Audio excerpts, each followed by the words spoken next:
concentrate on the Divine Lord and pray for the well-being of the whole humanity.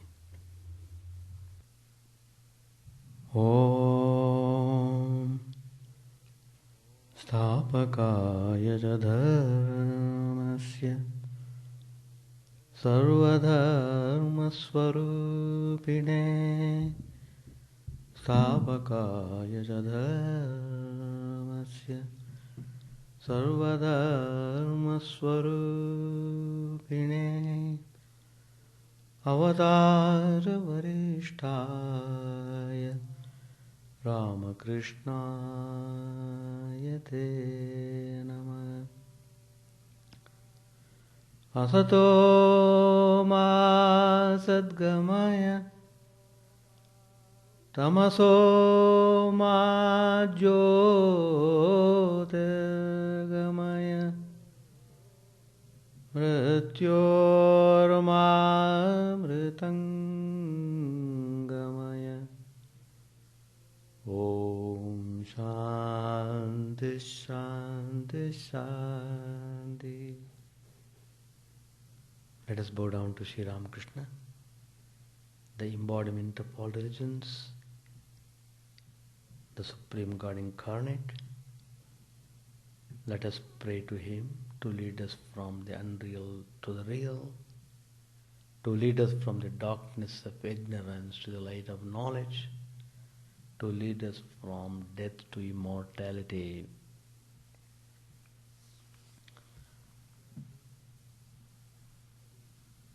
We have been studying the teachings of Sri Ramakrishna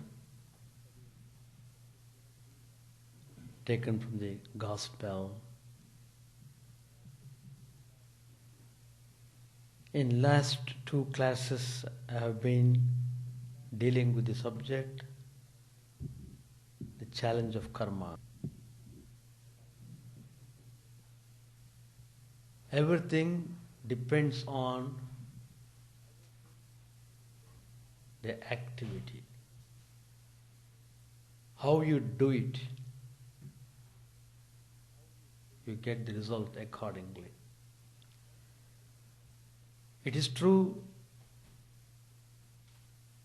we have to encounter karma.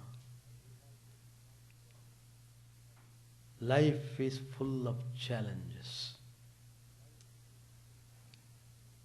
and you must know how to face them.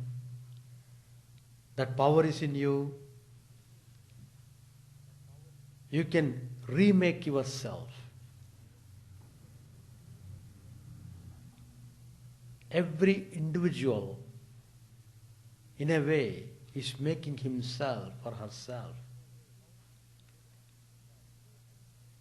How? Through actions. The resultant force of your actions forces you to take a particular type of birth, and it allows you to pass through certain type of experiences. That means you have to learn through experiences, and you have to remake yourself. So that means you are the maker of your own destiny. You don't have to despair. Desperation is no solution. On the other hand, you must face the situation courageously and take steps what need to be done. In order to do that, you have to have good formation of yourself.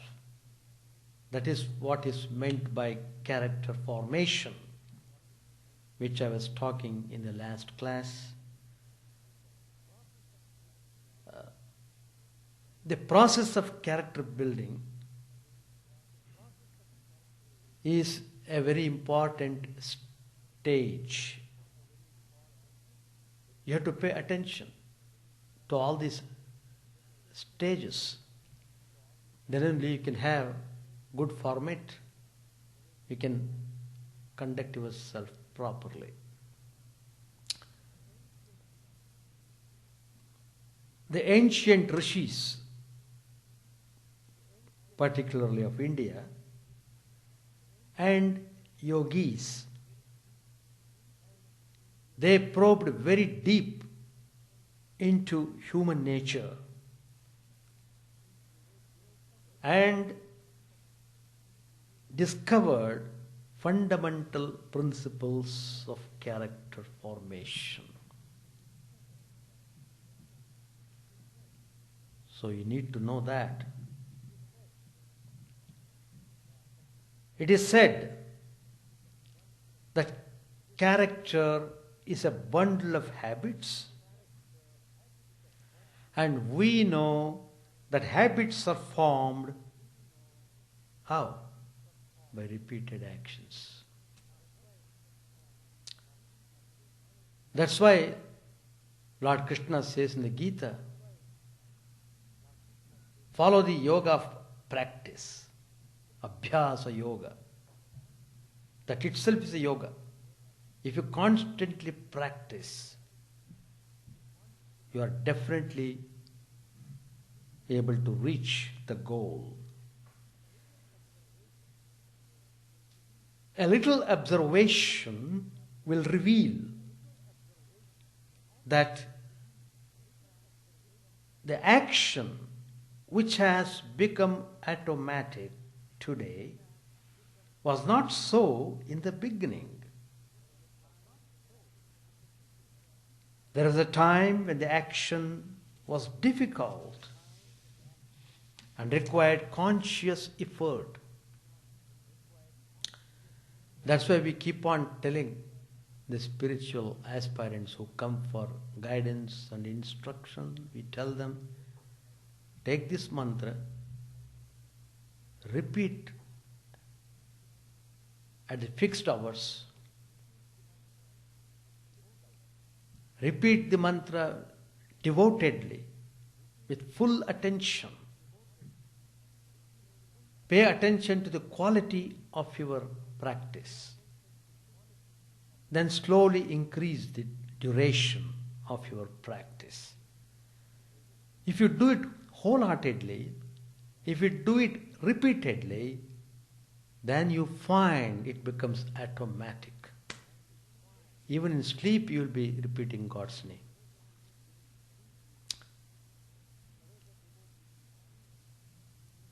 There was a devotee in Bangalore, from where I come from.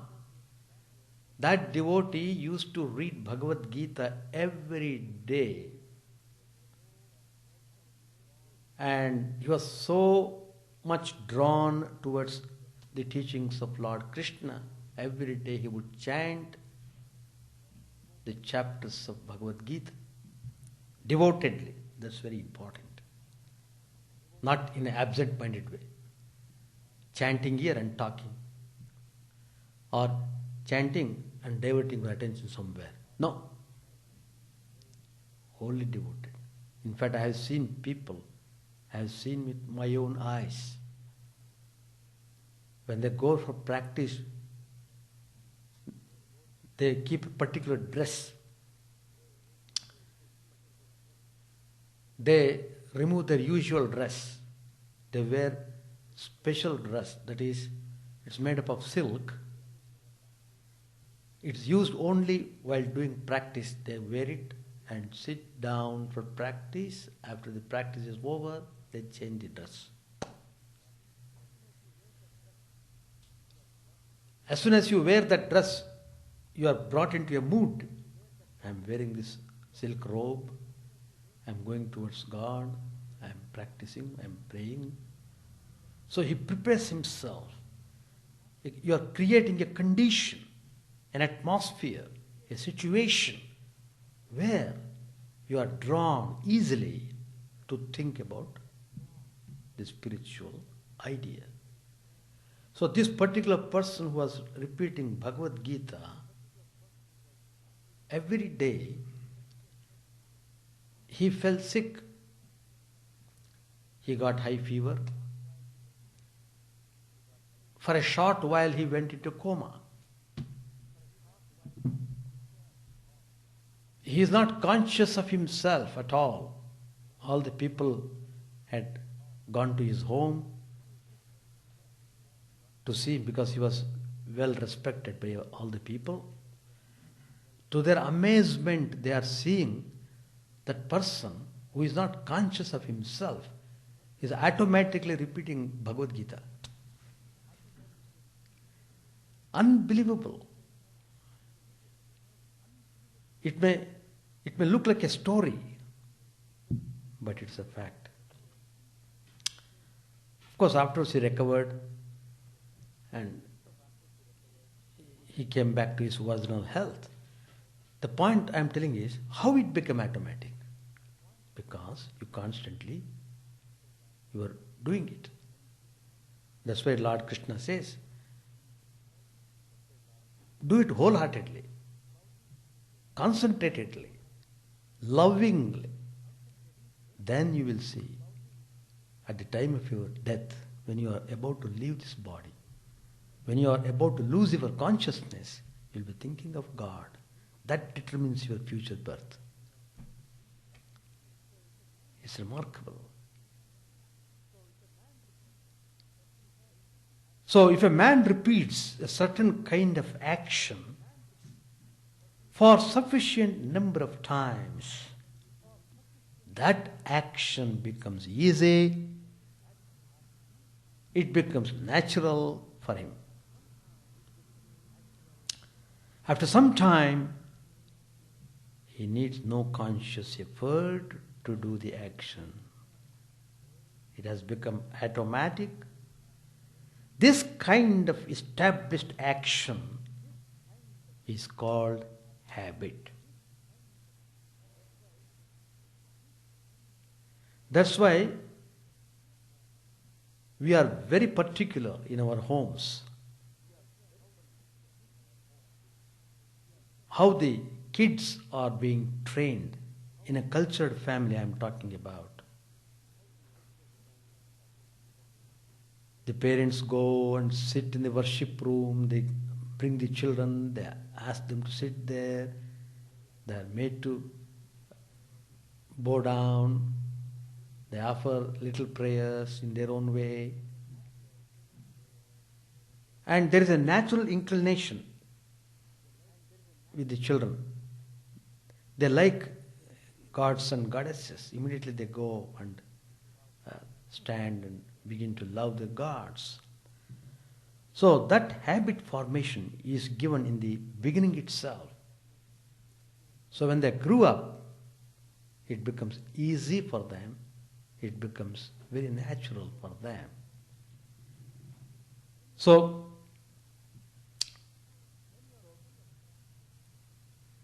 when you are well established in action, it becomes habit. The total of such established habits is the character of a person. So, you must know your position. Simply grumbling over or complaining over, oh, my mind is like this, what can I do? No use. On the other hand, be heroic. Try to remake yourself. You can do it. It is possible to do it. Once two ladies came to Sri Ramakrishna. It is in the Gospel. Sri Ramakrishna always would give instructions to the persons, exact instructions which they require. And when those devotees, when they came to see Sri Ramakrishna, they came with mental preparation. They had fasted, they had not taken any food, because they had planned, today we are seeing Divine Master, we should not take anything till we see him. that element of devotion, the element of love. We can see that. In fact, Sri Ramakrishna later on said to those devotees, no, when you come to see me, you eat and come. That is Sri Ramakrishna's personality. Anyway, coming to the point, he was giving instructions to them. He told those devotees, look, worship Shiva. Directly he's telling, worship Shiva. And he's also telling them how to do it. He said, it is described in a specific book. The name of the book is called Nitya Karma. That's the title of the book. Take that book, read it, learn the rituals from it. See, that means you have to do it in a proper way. Everything must be done gracefully. Then only God likes it. Worship is not doing in a careless way. What kind of spiritual practice it would be?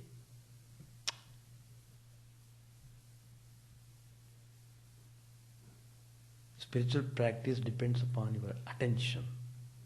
How far you are attentive about doing things. Anyway, Sri Ramakrishna directs them. It is in page number 431, Gospel. Learn the rituals from it. Learn it. Because they may say, we don't know. Read it and learn it. Then he says, in order to perform the worship of God, you will be preoccupied for a long time. How true it is. Take my own example. I am giving. After ablution, I come here to the shrine at 4:30. Even sometimes a little earlier also. From 4:30 to 9 o'clock or 9:30, I will be in the shrine. Doing related works regarding the worship. How my mind is totally preoccupied in the act of worship. That's why the worship is prescribed. It's most fascinating, this instruction. Sri Ramakrishna is telling, in order to perform the worship of God, you will be preoccupied for a long time. How? With such religious duties as plucking flowers, making sandal paste, polishing the utensils of worship, and arranging offerings. See, everything is to be done in a very special way. That is, your whole attention must be on it. You are offering all these things to God, the Master, the Divine Lord. As you perform these duties in a proper way, your mind will naturally be directed to God. In Sri Vaishnava philosophy, there is a particular word for this type of activities. In Sanskrit, it's a very fine word, kainkarya. Kainkarya means this is wiping the altar floor and arranging everything step by step, one after the other. So you will get rid of meanness. You will get rid of anger, jealousy, and so forth. These are Sri Ramakrishna's words.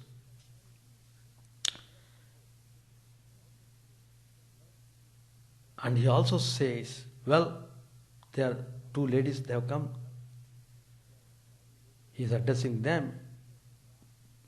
When you two sisters talk to each other, always talk about spiritual matters. The thing is somehow to unite the mind with God. That's the point.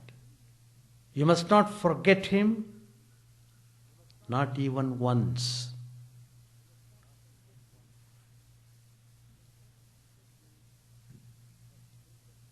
You must think of Him.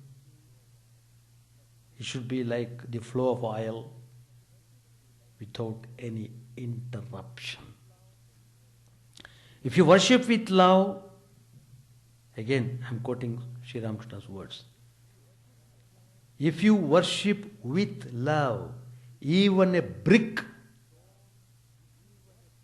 or stone as God, then through His grace you can see Him.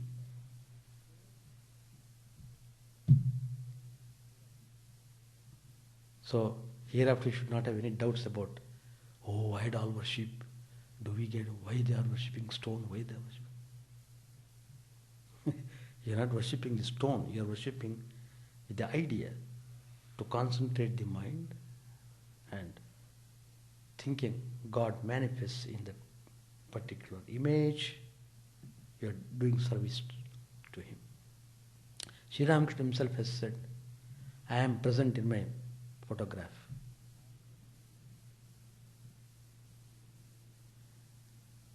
What more you want?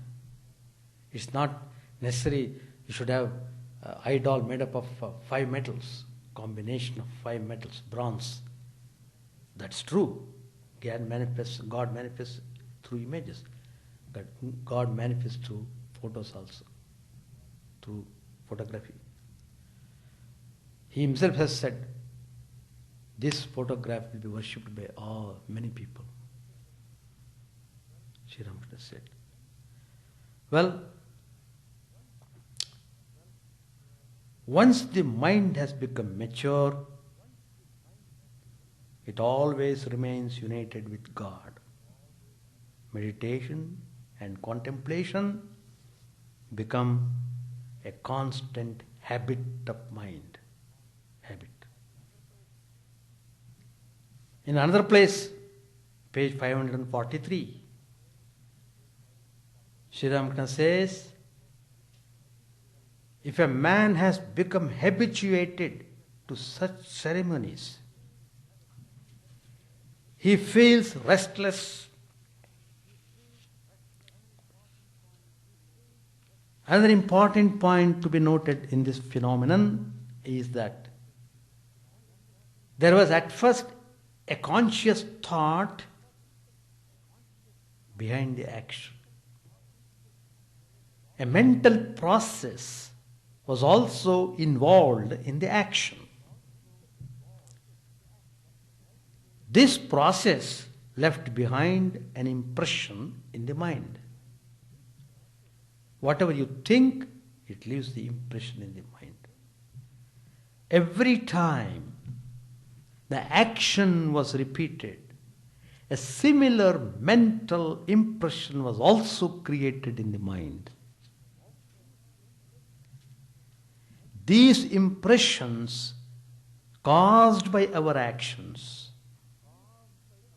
and our minds are called samskaras. In the Hindu system of psychology, we use this word samskara. There's a famous teaching Swami Vivekananda tells in his complete works. He says samskara can be translated very nearly by inherent tendency, inherent tendency.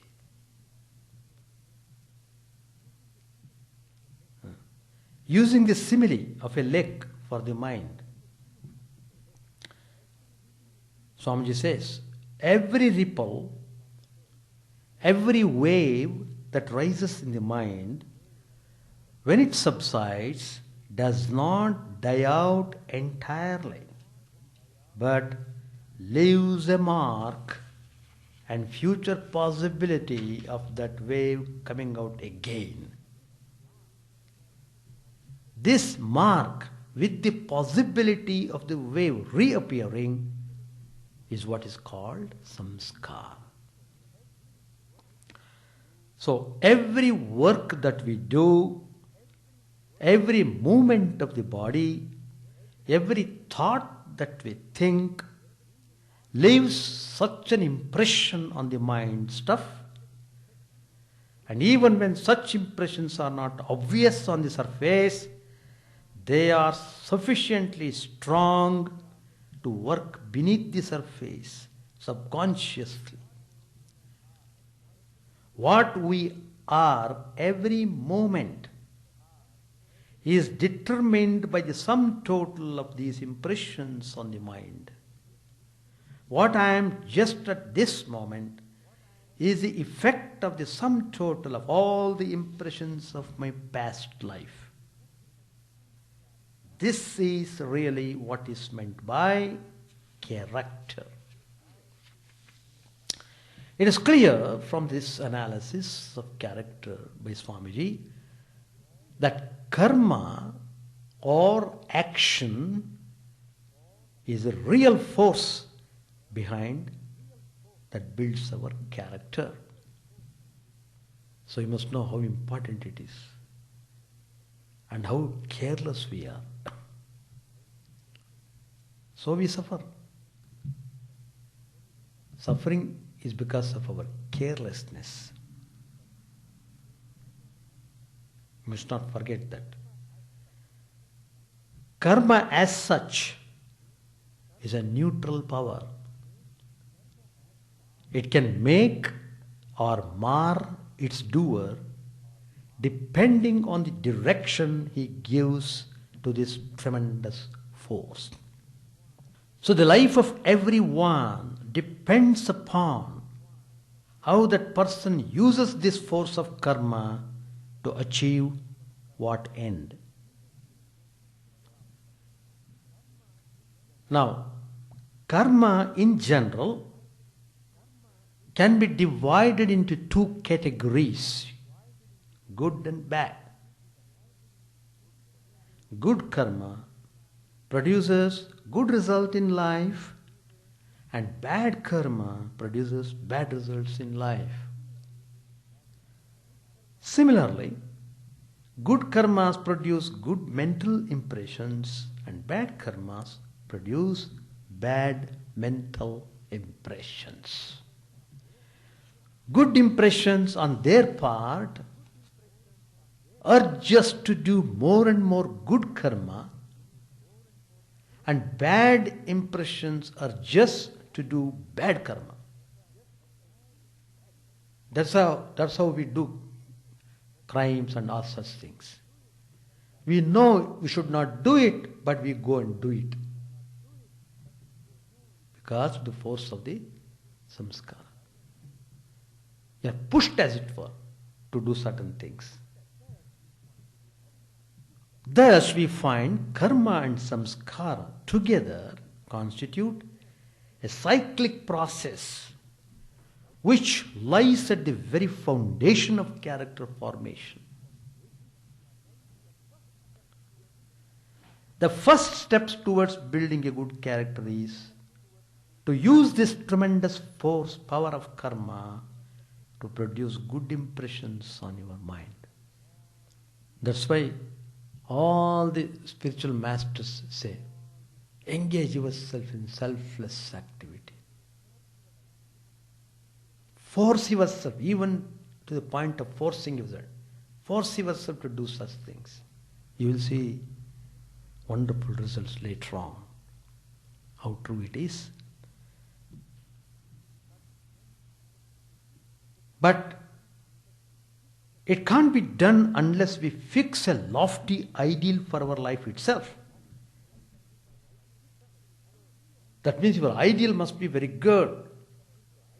You must be very clear about your ideal. That sets everything. Because it is the ideal which stimulates our sentiments and emotions and inspires our will to strive for the attainment of the ideal. Thus, keeping a lofty ideal for our life around which we can build our character is the primary condition of building a good character. You have to build up your good character. Otherwise, you can't encounter karma. You will be constantly under the wheel of karma. So, you have to exert. You have got every power in you, as I said earlier. But you have to act in a proper way. You have to learn and act. Learning and acting. That's important. So, it is the ideal which gives meaning to our life and direction to our karma. Suppose your ideal is to make money. Naturally, all your actions, all your thinking, your planning, the whole constitution works in that direction. Every moment is valuable to you. Oh, 5 minutes gone, I could have got $50. So, that means how you set your mind accordingly, you are formatting yourself. All your energies, resources are used in that direction. If your ideal is spiritual ideal, then all your resources must be used in that direction. So the ideal is the very purpose to which life itself is devoted. The ideal is a conceptual goal, the attainment of which quenches all the longings of the soul and gives it a sense of fulfillment. Take the example of Sri Ramakrishna himself. His ideal was to see Divine Mother. And he used all his energy, all his resources to achieve that goal. How much he longed, how much he meditated, how much he concentrated, how much he thought of Divine Mother, how much he cried and prayed. Finally, when he got the vision, how he got fulfillment. Throughout his life afterwards, till he passed away, always Sri Ramakrishna used to be cheerful and peaceful in spite of the cancer which he was suffering from. Craving for completeness and fulfillment is the basic urge of the human soul. The true ideal, when it is realized, must satisfy completely this basic urge of the soul. The eternal quest of the soul cannot be quenched by ephemeral things, however great and grand they may be. You are not satisfied. The other day we went to conduct Ramnam in the Chicago suburb. Oh, palatial house, big garden,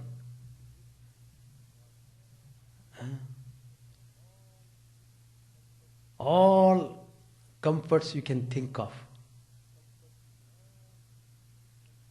are there. And when you completed Ram Nam, you were preparing to return. Then the host came and he prostrated and said, Swamiji, please bless me to have peace. See, he really wanted it. That means those material comforts will not give you peace. They are there, no doubt. But they will not give you complete satisfaction. Even if they give a kind of satisfaction, it's temporary. It cannot remove all the weaknesses of the mind. It can't give you real peace. It can't give you real happiness. Only through spiritual ideal you can hope to get real peace and real happiness. So the eternal quest of the soul cannot be quenched by ephemeral things, however great and grand they may be.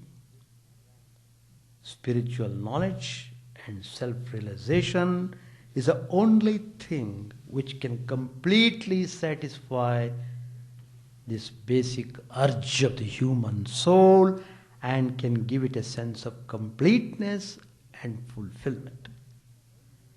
Therefore, the only ideal on the basis of which personality can be integrated and an excellent character can be built is the spiritual ideal. The ideal of self-realization. And since all individual souls are part of an absolute reality or God, self-realization means God realization. Realizing the truth means realizing God. Of course, there are ideals other than the ideal of God realization, which have inspired men and women to build their character and integrate their personality. So many people have so many different type of ideals. Some are drawn by the ideal of patriotism, or social reform, or political achievement. They think that is supreme for them. A question may be asked, are these ideals not sufficient for building a perfect and excellent character? The answer would be negative, because the essential quality of an ideal is that it must produce completeness and fulfillment when it is realized. If we examine the character of those persons who have built their character around these ideals, divorced from the spiritual ideal of God realization, we shall find that their character has developed only in one direction, at the expense of some other lofty sides of human personality. So this kind of one-sided character may ultimately lead them to dissatisfaction with life, frustration, and even to utter ruin.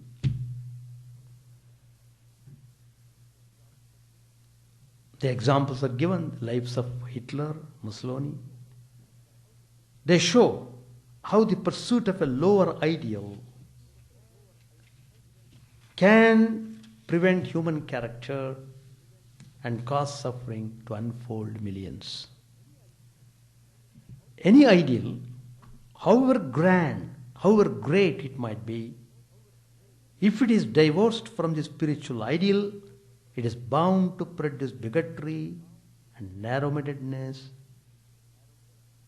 in a person in due course, thus crippling his all-round development of personality and ultimately leading to spiritual ruin. He will not be able to make any progress in spiritual life And naturally, he has not reached the goal, and he has not reached the end of suffering. He has not reached. On the other hand, if these national, political or social ideals are blended with spiritual ideal of God realization, they can be made the proper means to attain the supreme end. When these ideals are made the means instead of the goal and are subordinated to the supreme ideal of God realization, they produce a Gandhi, an Aravindo, a Tilak, whose lives were a boon to humanity and a blessing to themselves. So Mahatma Gandhi, he was following political line, but his mind was set on spiritual ideal. So we find when a person shot him, he was not scared. He did not lose his presence of mind. He was not afraid. He just repeated Ram, Ram, Ram. That's the greatness. That shows the character formation, how he had formatted himself. Just he was coming out of the prayer meeting, and he just repeated Ram's name. Even we have got a story, Swami Chidananda, his photograph is there, who was minister in San Francisco, our center. When he was doing Sunday service, some madcap came and shot him. He did not mean he wanted to shoot him. His target was somebody else. But whatever the reason they may give, the bullet, it hit him and he fell down. He was taken to hospital. He is about to leave his body. But Swamiji did not lose his presence of mind. He said, don't punish that person. That's his word. You can see the character formation, how they're well formatted by their hard spiritual struggle. Thus we see that an all-round personality and a perfect character cannot be built unless it has a spiritual ideal as its basis. Character building is a twofold process, namely negative and positive. We have discussed before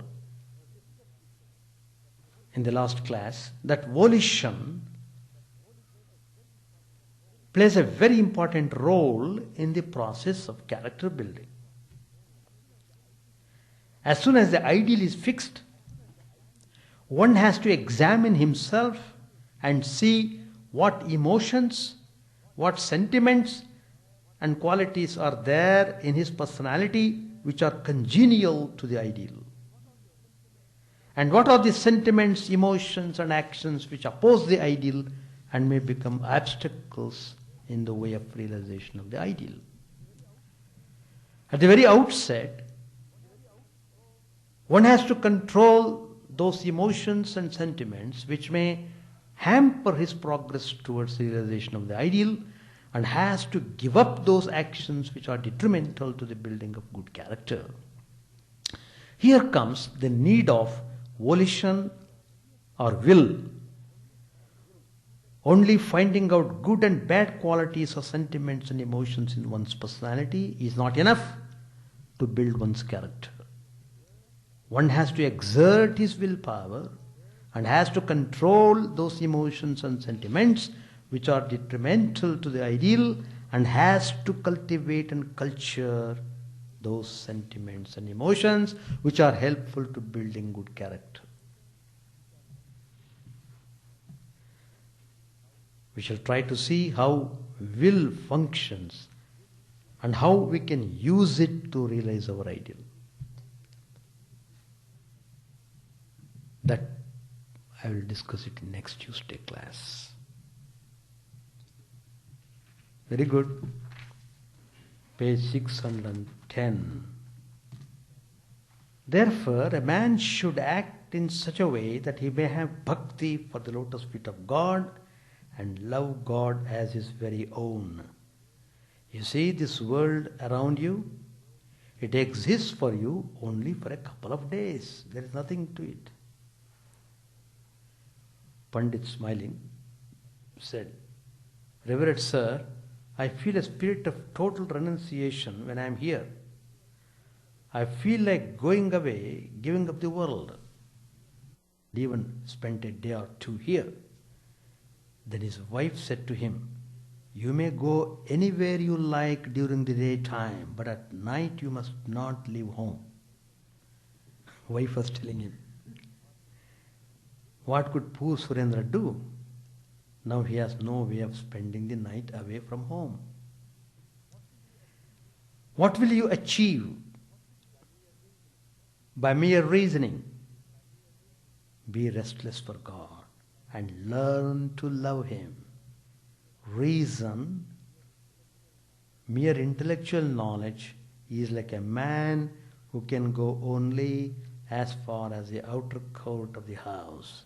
But bhakti is like a woman who goes into the inner court. Nice example. One must take up a definite attitude towards God. Then alone can one realize Him. Rishis like Sanaka cherished the attitude of Shanta. Hanuman, the attitude of a servant. The cowherd boys of Vrindavan like Sridhama and Sudama, the attitude of a friend. Yashoda, the attitude of a mother. And Radha, the attitude of a sweetheart. So you must have some idea, some attitude towards God to pursue your goal. O God, Thou art the Lord, and I am Thy servant. That's the servant's attitude, a very good one for aspirants. Pandit said, Yes, sir. The Pandit from Sinti left. It was dusk. To right hung over the Panchavati, the temples and the river. Evening worship began in the different temples, accompanied by the sound of bells, gongs and conch shells. Sri Ramakrishna bowed before the pictures of the deities in his room. He was sitting on the small couch in an abstracted mood. A few devotees were on the floor. There was silence in the room. An hour passed. Ishan and Kishori entered and sat down on the floor after saluting Sri Ramakrishna. Ishan was a great ritualist. He was devoted to the performance of the various rites and ceremonies prescribed by the scriptures. The master opened the conversation. Master said, Can one attain knowledge of God by merely repeating the word God? There are two indications of such knowledge. First, longing, that is to say, love for God. You may indulge in reasoning or discussion, but if you feel no longing or love, it is all futile. Second, the awakening of the Kundalini. As long as the Kundalini remains asleep, you have not attained knowledge of God. You may be spending hours poring over books or discussing philosophy, but you have no inner restlessness for God. You have no knowledge of Him. When Kundalini is awakened, one attains bhava, bhakti, prema, and so on. This is the path of devotion. The path of karma. Karma here means rites and rituals, is very difficult. Through it one obtains some powers. I mean occult powers. Let us stop here. So, all the power is within you. Every individual has tremendous power to make himself best. You are not tapping your power, so you are suffering. Once you know how to do it, then you see how you are more and more happy, more and more peaceful, more and more. You love to live. You live to be happy, not to suffer. Even suffering becomes a kind of happiness, in a way. If you develop spiritually, you feel a kind of happiness in suffering also. When you suffer for the sake of others, in that act of self-sacrifice, you feel happy.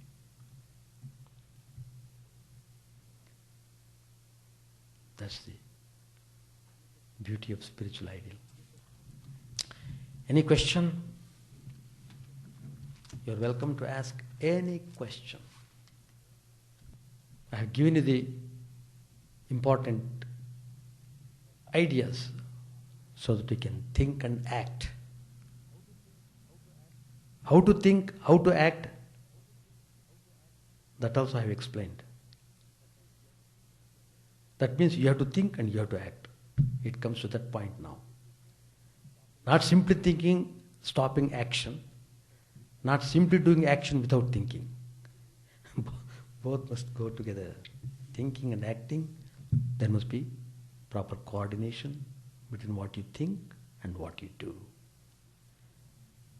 That is spiritual life. Yeah. Real quality of devotion comes only through practice only. There is no other way. See, for example, Sri Krishna tells in the Gita, don't hate anyone. That is for you to practice. If you read and simply keep quiet and do in your own way, that means there is no coordination between your thinking and doing. When you think, I should not hate anybody, you should not hate at all, in every respect. When you say, all are children of God, you must accept it in total. Not that only Christians are children, the others are not. No. All are children, means finished. Period. You should not even question. That's called practice. So in that idea, you must feel happy. Oh, all are children of God. I should not hate anyone. Everyone is a jewel. It is true. Whether one person, whether one accepts it or not, the fact is each one is a jewel. That's what when Swamiji said, Vivekananda said, each soul is potentially divine. He did not say only Hindus are divine. He did not say only Christians are divine. He said every individual is divine. So why should you quarrel? Is it not foolishness to quarrel in the name of religion and fight and all sorts of things? What kind of religion people are practicing? It is because of this wrong application, the religion has become a very derogatory term. People dislike to talk about religion, or they think it's not of much importance. Though religion is the most important thing in the life. If you give up religion, you will be a brute. Swami has said that a society without religion will be a forest of brutes. How true it is? Because you don't have any control, you don't have any value system, you can do anything, you are not bothered, you are bothered about yourself, finished. So, how can a person expect peacefulness and all these lofty ideas in their life? How can you expect that? You can't. People think by medication they can do miracles. No medication will do anything. Spiritual medication is important to get rid of this worldly disease. Spiritual medication. So ideas must be taken properly, according to your temperament. Take the ideas, practice them. You are taking the ideas not simply to read. First of all, you must know whether you are aspirant or not. It starts from there. As I said, anything you practice, first you must have character formation, which I am discussing from last 2 classes. Character formation is important. It's a basis for your spiritual life. Then everything will be okay.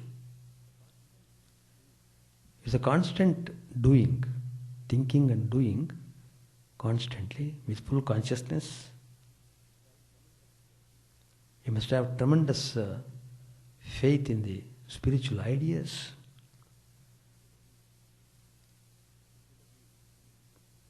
That's why the spiritual masters come again and again, just to put faith in us. Look, you need not be miserable, you need not be unhappy. Come this way, you'll be happy. That's why we always stress upon the holy association. That's the reason. You see, it's all happening because on account of various factors. There are two types. One is Guru telling the Ishta and giving the mantra. That's one type. Another type is to give the Ishta mantra according to the devotee's choice. That's another method. Both the methods are there. But whatever method is there, one has to practice. If people fight, if they quarrel, I already told, that's not religion. That's why people are taking more and more to Vedanta, because here you find the kernel of the truth. You read any Upanishad, they won't tell upon the caste system. Anyway, there are so many reasons why people are clashing and quarreling, fighting, etc. Actually, in India, mostly the fight in the name of religion is going on. It's because it's initially started by the Muslims. They start it and then they run away. That's the point. But who is the starter? You must hold that person responsible for that. Now the Kashmir conflict is going on. Who did it? Whole world knows it, but they're closing the eyes like that. Why don't they see the reason directly? Because for political reasons, political ambitions. They don't want that man to be strong, they don't want this man to be weak, all sorts of things. That is using religion in a worldly way, to put it that way. It is not religion at all. And another thing is, the another point also is that, suppose if the Hindus keep quiet, because they used to keep quiet before, these people, atrocities would be more. They would be converting the people. They would do all sorts of mischief. And so when the basis itself is gone, where is Hinduism then? Tell me. If the community itself is destroyed totally, then where do you find? So in the lower level, these things have become a kind of necessity in the lower level. But from this spiritual, religious point of view, it has no meaning. That's what I'm saying. If you're really spiritual, it's only your inner life, your individual life. Hold on to that. Ideas are there. Take the idea, whatever idea you want. Become expert. Realize God and go. Don't bother about the world. God, Somebody else is there to take care of the world. You don't have to bother. You bother about yourself, if at all you want to bother. World goes in this way. It's a leela. Always there will be conflict. That's why you know the beauty of light because of darkness. The beauty of good because of bad. Always there will be opposites. The whole world is described as the play of three gunas, sattva, rajas, tamas. They are at different levels. One level, second level, third level. They are all acting in different ways. With permutation, combination, they clash and act. And we are fooled. We are fooled by these three gunas. We are under the control of these gunas. So we are spoiled. That's the reason. We shall stop. Chant the name of the Lord and His glory unceasingly, that the mirror of the heart may be wiped clean and quenched that mighty forest fire, worldly lust, raging furiously within. O name streamed down in moonlight on the lotus heart, open its cup to knowledge of thyself.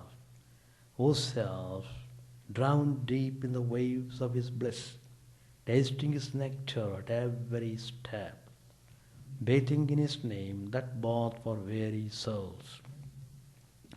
Various are thy names, O Lord, in each and every name thy power resides. No times are set, no rites are needful for chanting of thy name. So vast is thy mercy, how huge then is my wretchedness, who find in this empty life and heart no devotion to thy name. O my mind, be humbler than a blade of grass, be patient and forbearing like a tree, take no honor to thyself, give honor to all, chant unceasingly the name of the Lord. O Lord and soul of the universe, mine is no prayer for wealth or retinue, the playthings of lust or the toys of fame. As many times as I may be reborn, grant me, O Lord, a steadfast love for thee. A drowning man in this world's fearful ocean is thy servant, O sweet one. In thy mercy consider him as dust beneath thy feet. Oh, how I long for the day when instant separation from thee, O Lord, will be as 1,000 years, when my heart burns away with its desire, and the world without thee is a heartless void. Prostrate at thy feet let me be, in unwavering devotion, neither imploring the embrace of thine arms, nor bewailing the withdrawal of thy presence, though it tears my soul asunder. O thou who stillest the hearts of thy devotees, do with me what thou wilt, for thou art my heart's beloved, thou and thou alone. O Lord, lead us from the unreal to the real, lead us from darkness to light, and lead us from death to immortality. May all be free from dangers, may all realize what is good, may all be actuated by noble thoughts, may all rejoice everywhere. May all be happy, may all be free from disease, may all realize what is good, may none be subject to misery. May the wicked become virtuous, may the virtuous reign tranquility, may the tranquil be free from bonds, may the freed make others free. May good betide all people, may the sovereign righteously rule the earth, may all beings ever attain what is good, may the worlds be prosperous and happy. May the clouds pour rain in time, may the earth be blessed with crops, may all countries be freed from calamity, may holy men live without fear. May the Lord, the destroyer of sins, the presiding deity of all sacred works, be satisfied. For he being pleased, the whole universe becomes pleased. He being satisfied, the whole universe feels satisfied.